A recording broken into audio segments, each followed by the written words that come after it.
Olá, eu sou Cássio Rezende e bem-vindo ao nosso podcast número 6. Vamos tratar hoje sobre um tema bem relevante, bem interessante, acredito que para todo ser humano. E eu peço desde já que você que tem sido abençoado por estes áudios, essas mensagens, né? Se você puder, compartilhe com seus amigos, com seus parentes, né? E, inclusive, esta mensagem, caso você veja que ela seja esclarecedora para você, compartilhe com as pessoas que você conhece e escute até o final. Eu tenho certeza que esse tema é muito relevante para você e para todos que te cercam. Hoje nós vamos falar de vida após a morte. É um tema que para alguns causa medo, mas para aquele que de fato serve a Deus, causa esperança. Então, isso é importante. A primeira coisa que eu gostaria de deixar bem claro, todas essas passagens, elas são bíblicas, né? Tudo aquilo que vai ser dito é apoiado, embasado nas escrituras, né? E a primeira coisa que gostaria de deixar bem claro é o que está escrito em Hebreus 9, 27. Está escrito: da mesma forma como o homem está destinado a morrer uma só vez e depois disso enfrentar o juízo.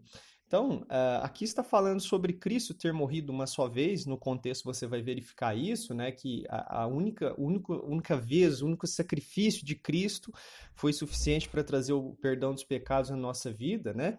Então é importante a gente ter essa certeza, esse entendimento, e é bom também que a gente saiba que para cada ser humano está destinado morrer uma só vez, vindo depois disso o juízo, ou seja, o julgamento desse ser. E é importante que a gente saiba disso para que a gente não fique pensando que haverá uma repescagem, uma segunda chance, né? Ou uma segunda vida no sentido de que a pessoa haverá ali uma reencarnação, né? Coisas desse sentido. Isso não é possível, isso não é bíblico, não tem nada de bíblico nesse tipo de pensamento. Pensar que, em outra vida eu fui isso, na próxima vida. Não, não tem isso. Então, a primeira coisa que eu gostaria de deixar bem claro é que sim, existe vida eterna, mas não existe reencarnação. Isso é uma coisa clara nas Escrituras, não tem dúvida, não tem discussão, está muito claro.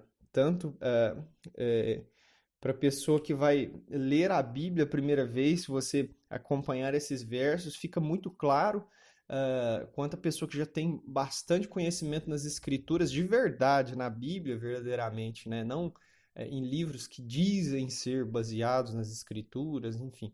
Então, a primeira coisa que eu gostaria de deixar bem claro é isso. Então, você deve valorizar a vida que Deus te deu, porque não existe reencarnação. Então, esse é o primeiro ponto que eu gostaria de falar antes de começar a tratar sobre o assunto em si. Bom, se a gente vai falar de vida após a morte, vamos falar da vida do ser humano primeiro, né? Então, lá em Gênesis, capítulo 2, verso 7, é dado um detalhe de como Deus criou o ser humano. Então, a primeira coisa que a gente entende lá em Gênesis 1, Deus fala através de Moisés, né, que escreveu o livro de Gênesis, Deus fala sobre como que o mundo foi criado, e ali nós temos o relato no capítulo 2 de um detalhe a mais daquela criação. Assim, é como se pegasse o finalzinho da criação e aí no capítulo 2 abrisse um parênteses e explicasse melhor certas coisas, né, ali. Inclusive a criação do homem, né? Então, em Gênesis capítulo 2, verso 7, está escrito o seguinte: então o Senhor Deus formou o homem do pó da terra e soprou em suas narinas o fôlego de vida, e o homem se tornou um ser vivente. Em algumas traduções bíblicas, você vai encontrar alma vivente, né? Então, o homem nada mais era do que ali um bonequinho, né? Formado do pó da terra. A pessoas gostam de falar assim, formado do barro, né? Era apenas um bonequinho de barro. E depois ele se torna um ser vivo, uma alma vivente, um ser vivente, porque Deus sopra no nariz dele o fôlego de vida, ou seja, sopra o espírito no homem. e ele passa a ser um ser vivo. Então, Deus ele dá a vida para o ser humano. Ele fez o ser humano e todos os seres humanos a partir de um só. É interessante que ele vai criar Adão, depois da costela de Adão ele faz Eva, e daí dos dois nascem todos os seres humanos. E é importante a gente entender que isso não é lenda, tá? Isso é de fato verdade. Isso não é uma simbologia, não é uma alegoria, mas é de fato uma história verídica, real, que, que aconteceu aí ah, quase mais ou menos uns 6.000 anos atrás, né? Ao contrário do que muitas pessoas podem querer dizer, né? Mas mais ou menos por volta desse tempo assim, surgiu então o homem aqui na Terra. Então, é importante que a gente entenda isso, que o ser humano ele foi criado do pó, e se você comparar, né, cientificamente os nutrientes que tem na Terra e o que tem, né, numa célula humana, você vai ver que a mesma coisa, a diferença é que a célula humana é viva, porque Deus deu a vida para o ser humano, construindo ele a partir da Terra. Bom, então nós sabemos como o ser humano foi feito. E é natural que as pessoas sintam um certo receio, um certo medo, especialmente se não conhecer as escrituras, né? Um certo receio, um certo medo da morte. E eu estou dizendo isso com muito respeito, ainda mais você perdeu um ente querido recentemente, então, porque o ser humano ele não foi criado para morrer, ele foi criado com a possibilidade de viver para sempre. Quando Deus criou o homem, ele plantou um jardim em uma região chamada Éden e ali colocou o homem, ali colocou o ser humano. O primeiro ser humano colocou ali e a primeira profissão, né, a profissão mais antiga do mundo é jardineiro, porque o ser humano era um jardineiro ali, ele tinha obrigação, trabalho, dever de cuidar daquele jardim que Deus havia plantado e dado para ele, na região do Éden. Bom, aí, quando o homem desobedece a Deus, Deus tinha colocado ali duas árvores especiais, uma árvore chamada árvore da vida, e se ele tomasse, comesse do fruto daquela árvore, ele tinha a possibilidade de viver para sempre, né? Em um reino, vamos dizer assim, paradisíaco, né? Mas ao invés disso, ele preferiu tomar de outra árvore, a árvore do conhecimento do bem e do mal, que Deus disse, não faça isso. E aí, a partir desse momento, entra o pecado no mundo. E o pecado, a definição bíblica do que é pecado, é saber o que é fazer o certo e não fazer, né? Ou seja, desviar-se da direção e da palavra de Deus, né? Desobedecer a Deus, errar o alvo. Então, o homem desobedeceu a Deus e isso é o que configura pecado, uma desobediência às ordens, à palavra de Deus. E aí, a partir desse momento, o homem ele teve a morte espiritual. Quando você pega uma plantinha e você arranca ela da terra, ela até dura um tempo, mas depois ela vai morrendo, né? Ela vai murchando até se secar por completo. E assim é o ser humano. O ser humano, ele, desde Adão, né? Ele se tornou separado de Deus e o pecado separa o ser humano de Deus. Então, como a humanidade está separada de Deus no seu projeto original, todo ser humano aqui nessa terra que saiu assim do plano perfeito de Deus, mas Deus ainda tem coisas a fazer e ajustar e a consertar todas as coisas, né? Mas todos nós aqui estamos sujeitos à morte, né? Então, sobre a morte em si, é por isso que a gente tem um certo receio, um certo medo, porque o ser humano ele foi criado com a possibilidade de viver para sempre. Então a morte ela causa um certo receio, especialmente se você não conhecer a realidade bíblica a respeito disso. Eu gostaria que você acompanhasse comigo então em Gênesis 3:19. Todas as citações que eu estou usando são da NVI, a Nova Versão Internacional, né, da Bíblia Sagrada, é uma tradução bíblica de fácil compreensão. E gostaria de ler então Gênesis 3:19.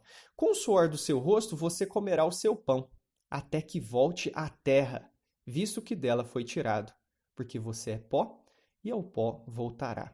Então, a morte, ela é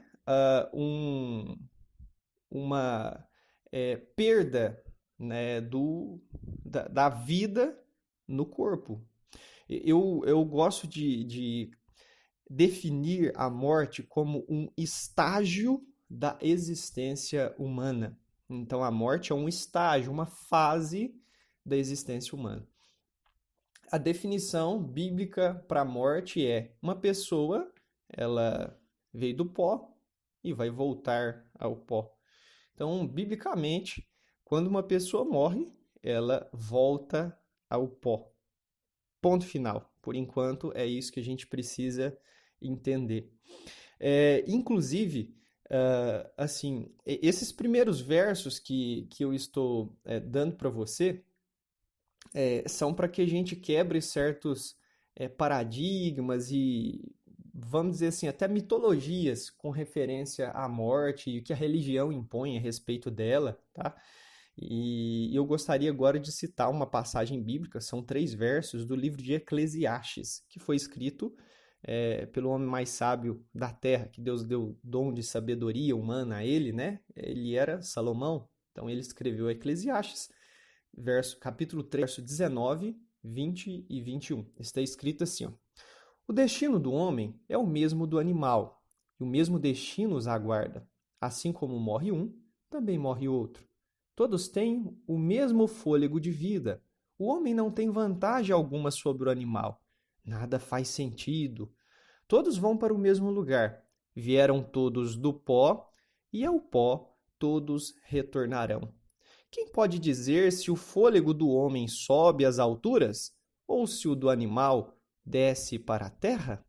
Então, a primeira coisa que eu gostaria de desmistificar é a respeito de existência espiritual fora do corpo. Por que que isso é importante? Lembra que quando Deus criou o homem ele era apenas um bonequinho, né? Então Deus sopra no nariz do homem o fôlego de vida, ou seja, o espírito, que é a porção da existência, a porção de vida que vem do próprio Criador, né? Vem do próprio Deus para todo o ser vivo, né? Sem Deus, tudo seria apenas coisa morta, né? Mas com a presença de Deus há de fato vida. Inclusive tem uma profecia, né, de Ezequiel bastante conhecida, que está no livro do profeta Ezequiel, sobre um vale de ossos secos, onde o profeta tem uma visão, né, e são ossos secos em um vale, e aí ele pergunta, Deus pergunta para o profeta Ezequiel, Deus pergunta para Ezequiel se aqueles ossos podem reviver, e aí ele diz, é o Senhor quem sabe, né? E Deus fala para ele profetizar os 4 ventos, para que soprem sobre aquele vale, de repente, aqueles ossos, cada um se une ao seu próprio osso, e aí cresce carne nos ossos, e depois ali, tendões e músculos, e aí vem o Espírito de Deus sobre eles, e aí eles criam vida e se levantam. Então a gente vê que Deus é quem produz vida, apesar disso ser uma visão espiritual sobre o povo de Israel, que estava quebrado, que estava em uma época do exílio lá na Babilônia, né? Nós conseguimos identificar que de fato é Deus quem produz vida. Então aqui não está falando que o homem tem o mesmo valor do animal, não é isso. Eclesiastes, que é tido como um livro mais azedo, né, da Bíblia, tentando fazer com que as pessoas deem uma acordada, porque há muitas pessoas que querem viver uma vida fantasiosa, né? E então esse livro ele vem dar uma sacudida no ser humano para entender que sem Deus a gente não é nada. Então aqui está dizendo que o fôlego, o espírito, a porção de vida dos animais e do ser humano, ou seja, assim como o animal morre e se decompõe, se desfaz, assim também o ser humano. Não estou querendo comparar um homem com um animal. Estou apenas querendo desmistificar a questão da vida fora do corpo. Tem 2 pontos importantes a respeito disso. A primeira coisa que eu gostaria que você entendesse é que se você acredita que o espírito sai do corpo e vai para algum lugar e ali a pessoa fica viva, você está dizendo que é possível ter vida eterna sem a ressurreição, ou seja, é possível ter vida eterna sem o perdão dos pecados e sem o consentimento de Deus para que isso aconteça. Então, esse é o primeiro ponto, né? Então, vida eterna é possível através da ressurreição.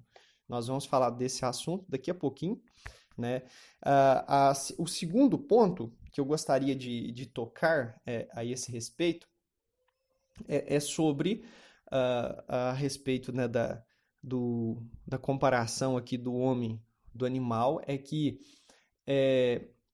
o Espírito é a porção de vida concedida por Deus. Então, o Espírito é o fôlego de vida. Inclusive, a palavra hebraica no Antigo Testamento foi escrita em sua maioria em hebraico, ruah, que significa vento, sopro, fôlego, e no Novo Testamento, pneuma, que significa vento, sopro, fôlego, ar, né? Então é a mesma palavra usada para espírito, é a palavra usada para falar de vento, sopro, fôlego, ar e outras coisas mais. Então, a morte é quando nós perdemos o nosso porção viva, o ar, o nosso ar, nós paramos de respirar, então o nosso corpo volta ao pó. E esse é um estágio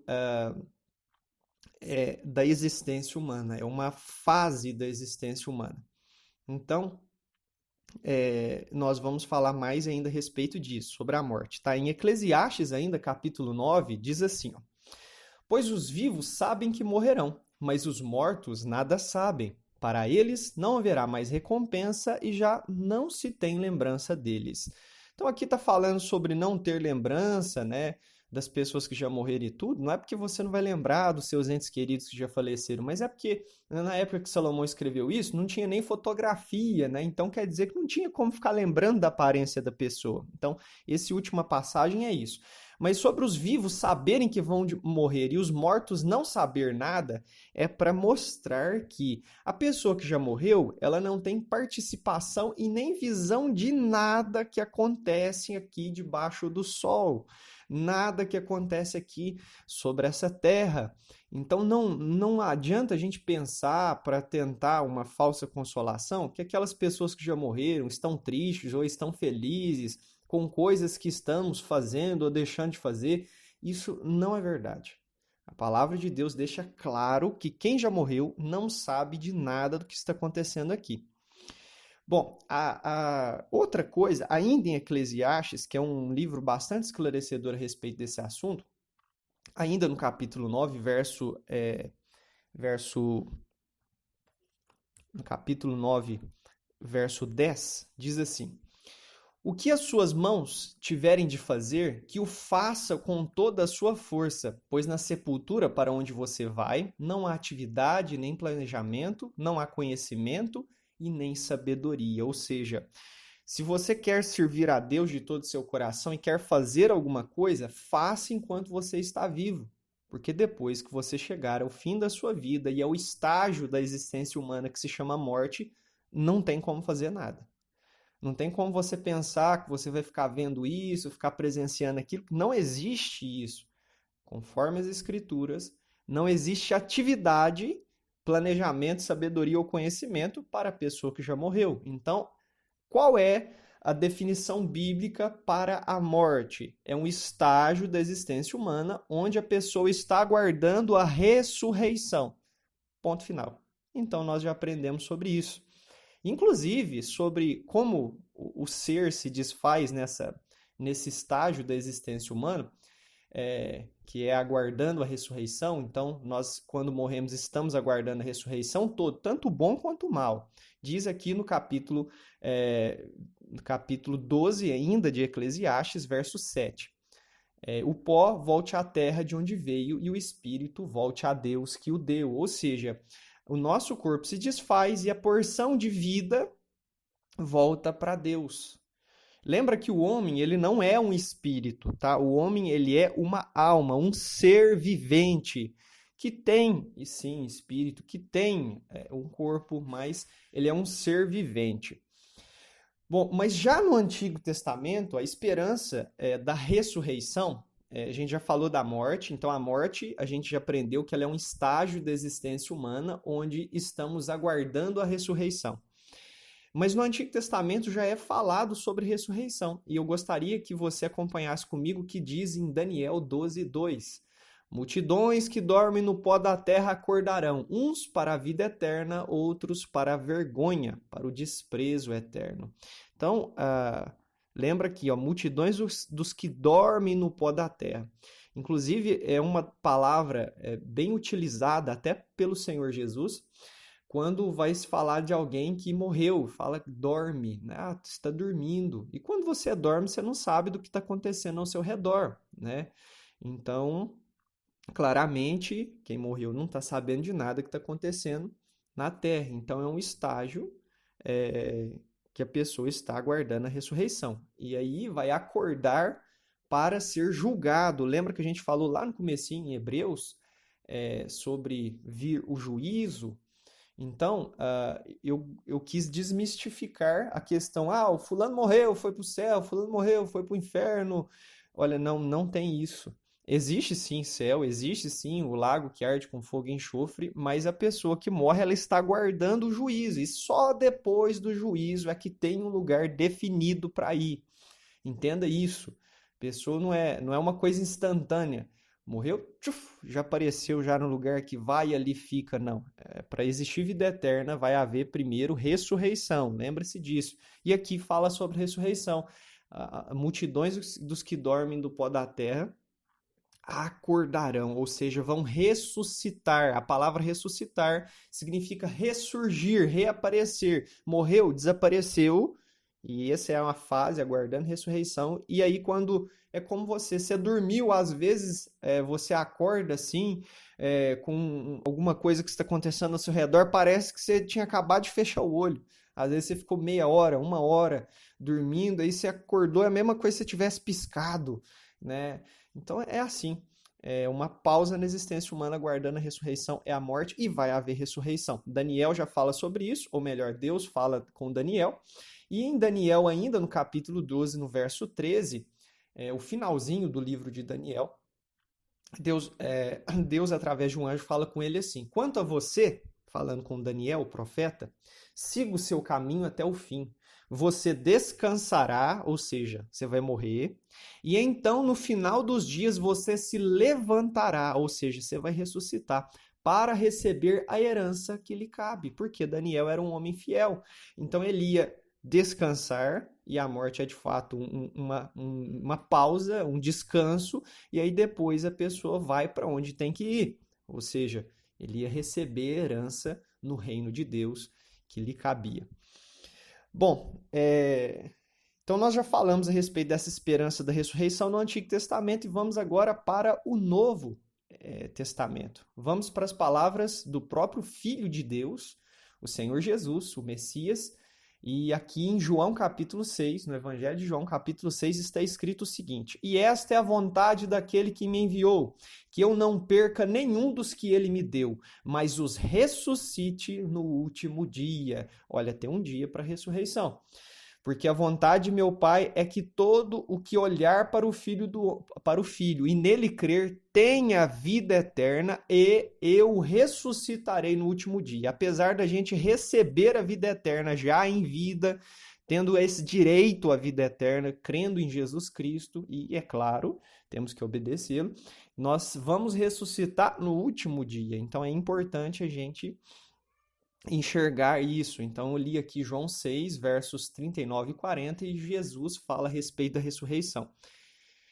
Bom, continuando ainda no Evangelho de João, sobre a ressurreição, Jesus fala: disse-lhe Jesus: eu sou a ressurreição e a vida, aquele que crê em mim, ainda que morra, viverá. E quem vive e crê em mim, não morrerá eternamente. Você crê nisso? Ele diz isso aqui para Marta, né? E também Maria, irmãs de Lázaro. Inclusive, Jesus ressuscitou Lázaro para dar o exemplo de como acontecerá em sua vinda gloriosa. Ele vai ressuscitar aqueles que morreram crendo nele. Então ele diz: eu sou a ressurreição e a vida. Aquele que crê em mim, ainda que morra, nós vamos morrer, mas nós viveremos. E quem vive e crê em mim por ocasião da vinda gloriosa de Jesus, não morrerá eternamente. Ou seja, quando recebermos a ressurreição e estivermos vivos, né, por ocasião dessa ressurreição, nós não vamos morrer mais. Né? Quer dizer, não vai existir mais a morte. A morte ela vai ser banida no reino de Deus, visível aqui na Terra, vai ser banida e não vai existir mais. Vai chegar um dia que isso vai acontecer. Inclusive, a respeito da ocasião da ressurreição, Jesus explica o seguinte em João 14, versos 1 ao 3. Diz assim: Não se perturbe o coração de vocês. Creiam em Deus, creiam também em mim. Na casa de meu pai há muitos aposentos. Se não fosse assim, eu lhes teria dito: Vou preparar-lhes lugar. E se eu for e lhes preparar lugar, voltarei e os levarei para mim, para que vocês estejam onde eu estiver. Ou seja, Jesus ele nos levará para um determinado lugar quando ele já tiver preparado esses lugares e chegar a hora dele nos buscar.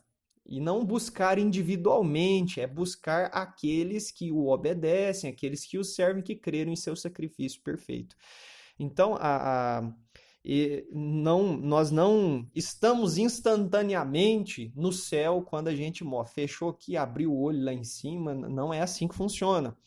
Quando ele estiver preparado, aí sim ele volta e busca, não o ser humano individual. Então não tem isso de achar que morreu, foi para o céu direto, não tem essa história. Então é bom que a gente entenda isso com clareza. E nós já falamos sobre a esperança da vida eterna. Então, a morte, nós aprendemos primeiro que não existe reencarnação, depois nós aprendemos que a morte ela é um estágio da existência humana, de aguardar a ressurreição e o juízo, o julgamento, né? Julgamento, melhor dizendo, aguardando a ressurreição. Então, já falamos sobre a esperança da ressurreição, que vida eterna é apenas através da ressurreição. As pessoas não vão para algum lugar direto, mas estão aguardando esse dia. E agora, como é que vai ser a ressurreição? Para aqueles que de fato creram em Cristo e vivem aguardando a sua vinda gloriosa, vivem o servindo. 1 Tessalonicenses 4, verso 13 ao 18, fala a respeito desse dia. E diz assim: Irmãos, não queremos que vocês sejam ignorantes quanto aos que dormem, ou seja, aos que já morreram, para que não se entristeçam como os outros que não têm esperança. Se cremos que Jesus morreu e ressurgiu, ou seja, ressuscitou, cremos que Deus trará mediante Jesus e juntamente com ele aqueles que nele dormiram, aqueles que morreram crendo nele. Dizemos a vocês pela palavra do Senhor que nós, os que estivermos vivos, os que ficarmos até a vinda do Senhor, certamente não precederemos os que dormem. Pois, dada a ordem, com a voz do arcanjo, o ressoar da trombeta de Deus, o próprio Senhor descerá do céu e os mortos em Cristo ressuscitarão primeiro. Lembra que não vão estar no céu, não. Primeiro vão ressuscitar. Depois disso, os que estivermos vivos seremos arrebatados ou puxados, tomados, né, juntamente com ele nas nuvens para o encontro com o Senhor nos ares. E assim estaremos com o Senhor para sempre. Consolem-se uns aos outros com estas palavras. 1 Tessalonicenses 4, verso 13 ao 18, eu acabei de ler agora. Então vai acontecer assim, eu não vou estender muito explicando essa passagem, mas na vinda gloriosa do Messias, aqueles que morreram nele crendo ressuscitarão, e aqueles que estiverem vivos crendo nele serão transformados e receberão um corpo glorioso, um corpo espiritual, um corpo celestial, e assim viverão para sempre e nunca mais morrerão. Então, é isso que vai acontecer na ressurreição. Sobre o mesmo assunto, 1 Coríntios 15, verso 20 ao 24, diz: Mas de fato Cristo ressuscitou dentre os mortos, sendo as primícias dentre aqueles que dormiram, visto que a morte veio por meio de um só homem. Também a ressurreição dos mortos veio por meio de um só homem. Pois da mesma forma como em Adão todos morrem, em Cristo todos serão vivificados, ou seja, vão ressuscitar. Mas cada um por sua vez. Cristo, o primeiro, quer dizer, Cristo foi o primeiro a ressuscitar. Depois, quando ele vier, os que lhe pertencem, Então virá o fim quando ele entregar o reino a Deus, o Pai, depois de ter destruído todo domínio, autoridade e poder. Então é importante que a gente entenda que em Cristo nós temos a ressurreição e Cristo foi o primeiro a ressuscitar. Existiram ressurreições milagrosas, mas essas foram ressurreições por milagre da pessoa voltar à vida terrena. A ressurreição vai ser a pessoa voltar à vida para receber não o mesmo corpo, mas um corpo celestial. Leia com mais detalhes aí 1 Coríntios capítulo 15 por inteiro, que você vai entender melhor sobre isso. Bom, inclusive, eu selecionei desse capítulo 15 a passagem sobre como será essa ressurreição, né? Eu li sobre ter a ressurreição, 1 Coríntios 15, 20 ao 24, e agora o verso 42 ao 54 é um pouco extenso, mas eu gostaria de ler para você essa passagem explicando como é que será essa vida eterna, esse corpo espiritual. Então diz assim, 1 Coríntios 15, versos 42 ao 54. Assim será com a ressurreição dos mortos. O corpo que é semeado é perecível e ressuscita imperecível. É semeado em desonra e ressuscita em glória. É semeado em fraqueza e ressuscita em poder. É semeado um corpo natural e ressuscita um corpo espiritual. Se há o corpo natural, há também corpo espiritual. Assim está escrito: o primeiro homem, Adão, tornou-se ser vivente. Lembra que a gente leu lá? O último Adão, espírito vivificante. Não foi o espiritual que veio antes, mas o natural, para representar, né, que nós somos naturais aqui da terra e depois a gente se torna espiritual. Então, mas o natural. Depois dele veio o espiritual. O primeiro homem era do pó da terra, o segundo homem do céu. Os que são da terra são semelhantes ao homem terreno, os que são do céu, ao homem celestial. Assim como tivemos a imagem do homem terreno, teremos também a imagem do homem celestial. Assim como tivemos a semelhança de Adão na terra, seremos a semelhança de Cristo, o Messias, o Filho de Deus, nos céus. Irmãos, eu lhes declaro que a carne e sangue, o corpo humano, não podem herdar o reino de Deus, nem o que é perecível pode herdar o imperecível. Eis que eu lhes digo um mistério: nem todos dormiremos, quer dizer, nem todos vamos morrer, mas todos seremos transformados, no momento, num abrir e fechar de olhos, ao som da última trombeta. Pois a trombeta soará, os mortos ressuscitarão incorruptíveis e nós, se estivermos vivos por ocasião da vinda de Jesus, né, seremos transformados, pois é necessário que aquilo que é corruptível, aquilo que se acaba, se desfaz, perece, se revista de incorruptibilidade, e aquilo que é mortal se revista da imortalidade. Quando, porém, o que é corruptível se revestir de incorruptibilidade, o que é mortal de imortalidade, então se cumprirá a palavra que está escrita: a morte foi destruída pela vitória. Acabei de ler 1 Coríntios 15, versos 42 a 54, para falar sobre o corpo celestial que nós receberemos, né? Agora, para onde nós iremos quando tudo isso acontecer, quando ressuscitarmos, se de fato você crê que Jesus é o Messias, senão não tem parte nessa ressurreição, não. Aí vai existir uma outra para o juízo final e condenação eterna. Mas eu não estou falando isso para causar medo em você, eu estou dizendo isso para causar esperança em você a respeito da vida eterna. Então, tudo isso é para que você viva conforme a palavra de Deus. Isso aqui, tudo que eu falei, está na Bíblia. Então, leia a Bíblia, conheça a Bíblia, viva aquilo que é ensinado nas Escrituras e assim tenha esperança e parte na vida eterna, crendo em Jesus, o Filho de Deus vivo, e no sacrifício perfeito que trouxe para nós o perdão dos pecados. Em outra ocasião, nós vamos falar sobre para onde vamos, né, depois da ressurreição e tudo, mas essa mensagem já ficou bastante longa, bem prolongada, né, assim, muito além do que eu esperava ficar, mas foi necessário para eu estar explicando tudo isso, né, então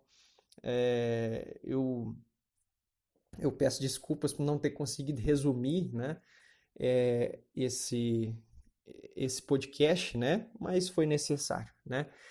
Bom, eu desejo que a graça e a paz de Deus e de seu Filho, Jesus, o Cristo, o Messias, seja sobre a sua vida e que você seja tocado e moldado pela palavra de Deus. Então, nós vamos ficando por aqui nesse podcast e até a próxima mensagem, na permissão de Deus.